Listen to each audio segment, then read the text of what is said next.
السلام علیکم ورحمۃ اللہ وبرکاتہ۔ بسم اللہ الرحمن الرحیم۔ ناظرین کرام، میں ہوں محمد تنذیر اور آپ دیکھ رہے ہیں سیرت مصطفیٰ صلی اللہ علیہ وسلم سیریز۔ ناظرین کرام،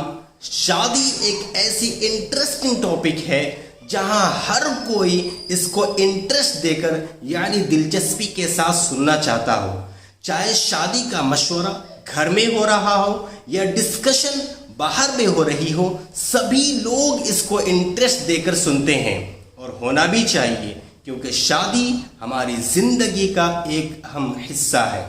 ہر مذاہب یعنی ہر ریلیجس کے اندر شادی کی اپنی اپنی ایک رسم و رواج ہے، اور ہم مسلمان ہیں اور ہم مسلمان سنت نبوی کے مطابق نکاح کرتے ہیں۔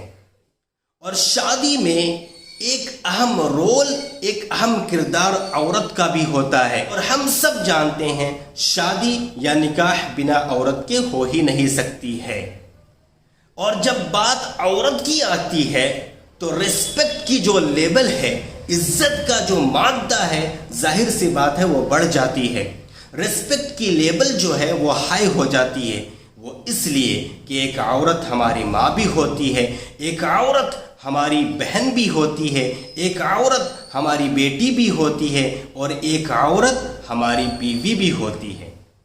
یہ شادی، یہ عورت، میں یہاں پہ آپ کو کیوں سنا رہا ہوں؟ سیدھے چلے جاتے ہیں آج سے 1450 سال پہلے کی طرف، جہاں پر ابھی نبی اکرم صلی اللہ علیہ وسلم کی ولادت یعنی پیدائش بھی نہیں ہوئی ہے۔ پوری عرب مختلف طبقات یعنی کیٹیگوری کے اندر بٹی ہوئی تھی، اور ہر طبقہ ایک دوسرے سے الگ تھلگ تھا یعنی مختلف تھا۔ ان میں سے جو طبقہ اشراف کے لوگ تھے، یعنی اس کو کہہ لیجئے جو اونچی کیٹیگوری کے لوگ تھے، جو ہائی کلاس کے لوگ تھے، جو اونچی ذات کے لوگ تھے، وہاں پر مرد اور عورت کو خوب ترقی حاصل تھا،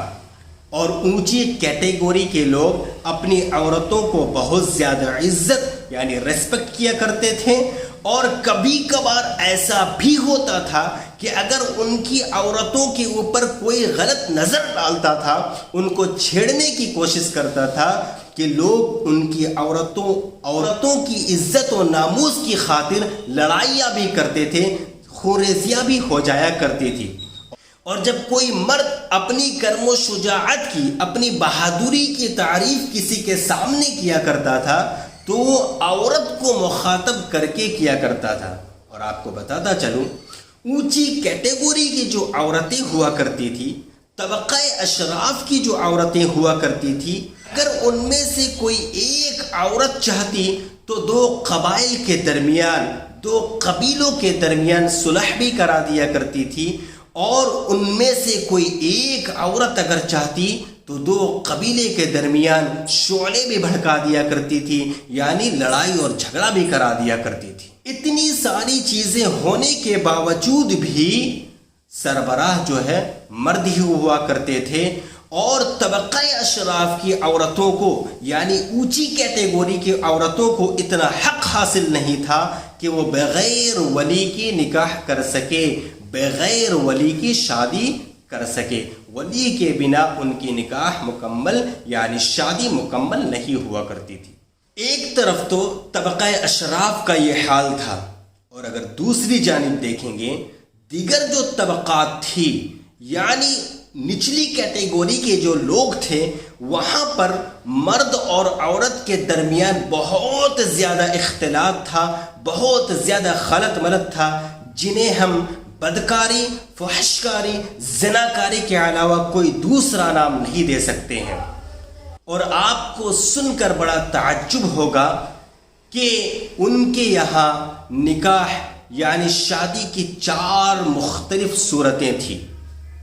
اور حضرت امی عائشہ رضی اللہ تعالی عنہ بیان کرتی ہیں کہ زمانہ جاہلیت کے اندر نکاح یعنی شادی کی 4 صورتیں پائی جاتی تھی۔ نمبر 1، جس طریقے سے ہمارے سماج اور سوسائٹی میں زیر ولایت لڑکی کے یہاں پیغام بھیجا جاتا ہے، اور پھر اس کے بعد لڑکی کے گھر والے لڑکے کو دیکھنے آتے ہیں، پھر ایک نکاح کی تاریخ فکس کی جاتی ہے اور نکاح سے پہلے مہر کی ادائیگی ہوتی ہے، اس کے بعد نکاح ہوتی ہے۔ جس طریقے سے ہمارے سماج میں نکاح رائج ہے، ایک طریقے سے وہاں پر بھی یہ نکاح کی جاتی تھی، یعنی شادی کی جاتی تھی۔ اب یہاں سے آئیے نمبر 2 کی طرف چلتے ہیں۔ آپ یہاں سے دیکھیں گے کہ اتنا برا سلوک عورتوں کے ساتھ کیا جاتا تھا۔ نمبر 2، نکاح کی شادی کی دوسری صورت کیا تھی؟ شادی کی دوسری صورت یہ تھی کہ ایک شادی شدہ عورت جب وہ حیض سے پاک و صاف ہو جاتی تھی، یعنی کہہ لیا جائے منسٹریشن سے پاک و صاف ہو جاتی تھی، تو اس کا شوہر یعنی مرد ایک جگہ پیغام بھیجتا تھا، اور جب پیغام کا ریپلائی وہاں سے مل جاتا تھا، جب جواب آ جاتا تھا، تو مرد جو ہے اپنی بیوی کو اس کے گھر میں بھیجتا تھا، اور بیوی اس کے ساتھ بدکاری کرتی تھی، غلط کام کرتی تھی، اور جب یہ ظاہر ہو جاتا تھا، واضح ہو جاتا تھا کہ وہ عورت جس کو بھیجا گیا ہے اس مرد کے ساتھ غلط کام کرنے کی وجہ سے حاملہ ہو گئی ہے، تو اور اگر مرد چاہے تو اس عورت کے ساتھ اپنی بیوی کے پاس جا سکتا تھا، اس سے مل سکتا تھا، اور ایسا اس لیے کیا جاتا تھا تاکہ وہ سوچتے تھے، وہ سمجھتے تھے کہ ایسا کرنے سے میری جو اولاد ہوگی وہ نیک ہوگی، صالح ہوگی، باکمال ہوگی۔ اس کو اس وقت کے دور میں نکاح استبزاء کہا جاتا تھا، اور اگر ہم دیکھیں گے تو اس کو انڈیا کے اندر نیوگ کہا جاتا ہے۔ نیوگ جو ہے یہ ایک سنسکرت کی ایک ورڈ ہے، جہاں پہ ہمارے انسینٹ ہندو بھائی، ہمارے جو زمانے قدیم کے ہندو بھائی تھے، ان کے یہاں بھی یہ نکاح پائی جاتی تھی، ان کے یہاں بھی یہ رسم و رواج پایا جاتا تھا۔ اب ذرا اندازہ لگائیے میرے بھائیوں، جو شوہر اپنی بیوی کو نیلام کر دیتا ہو وہ قوم کیسی ہوگی۔ نکاح کی تیسری صورت یہ تھی، 10 سے کم مرد ایک عورت کے پاس جاتے تھے، ان سے غلط کام کرتے تھے،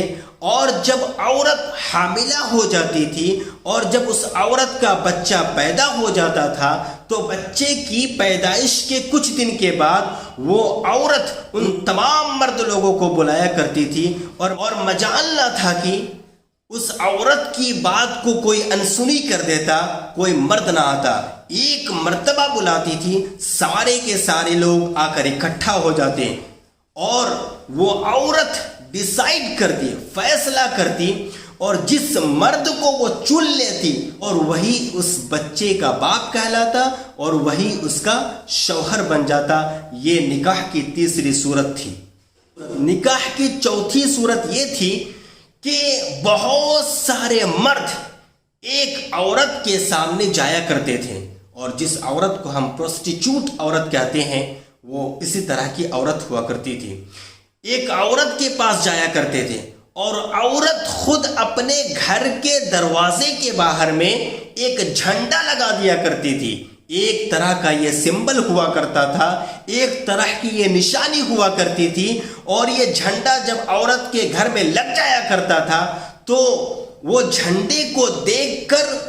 جو چاہے، جس وقت چاہے، جو بھی مرد چاہے اس عورت کے گھر میں جا سکتا تھا، اس سے ملاقات کر سکتا تھا، اس سے غلط کام کر سکتا تھا۔ اور جب وہ عورت حاملہ ہو جایا کرتی تھی اور جب اس کا بچہ پیدا ہو جاتا تھا تو وہ عورت تمام مرد لوگوں کو بلایا کرتی تھی جنہوں نے اس عورت کے ساتھ غلط کام کیا تھا، اور تمام کے تمام مرد لوگ اس کی ایک بولی پر آ جایا کرتے تھے۔ پھر اس کے بعد قیافہ شناس کو بلایا جاتا تھا، جس کو ہم کہہ سکتے ہیں سمجھانے کے لیے فیس ریڈر جو ہوتے ہیں، جو عقل مند اور کچھ جاننے والے لوگ ہوتے ہیں، اس کو بلایا جاتا تھا۔ اب وہ قیافہ شناس یعنی فیس ریڈر جو ہوتا تھا وہ بچے کی شکل کو دیکھتا تھا، اور اس کے بعد جو ہے ان تمام مردوں کی طرف دیکھتا تھا، اور وہ قیافہ شناس، وہ فیس ریڈر جس مرد کی طرف اشارہ کر دیتا تھا اور کہہ دیتا تھا کہ یہ اس بچے کا باپ ہے، اور اسی انسان کو اس بچے کا باپ مان لیا جاتا تھا اور اس عورت کا شوہر تسلیم کر لیا جاتا تھا۔ اس طرح سے اس کی شادی بھی ہو جایا کرتی تھی۔ یہ شادی کی چوتھی صورت تھی جہاں پہ زمانہ جاہلیت کے اندر پائی جاتی تھی۔ ناظرین کرام، یہ تو چند چیزیں تھیں جو میں نے آپ کے سامنے رکھی۔ اس کے علاوہ اور بھی کئی ساری چیزیں ہیں جو انشاءاللہ العزیز نیکسٹ ویڈیو میں آپ کو بتائی جائیں گی، لیکن یہ چیزیں بتانے کا مقصد یہ ہے کہ آپ صلی اللہ علیہ وسلم ایک ایسے دور میں اور ایک ایسے نازک دور میں آپ صلی اللہ علیہ وسلم کی پیدائش ہوئی جہاں پہ آپ صلی اللہ علیہ وسلم کے لیے سب سے بڑی چیلنج تھی کہ لوگوں کو کس طریقے سے سدھارا جائے، سماج اور سوسائٹی سے، معاشرے سے ان برائیوں کو کس طریقے سے ختم کیا جائے۔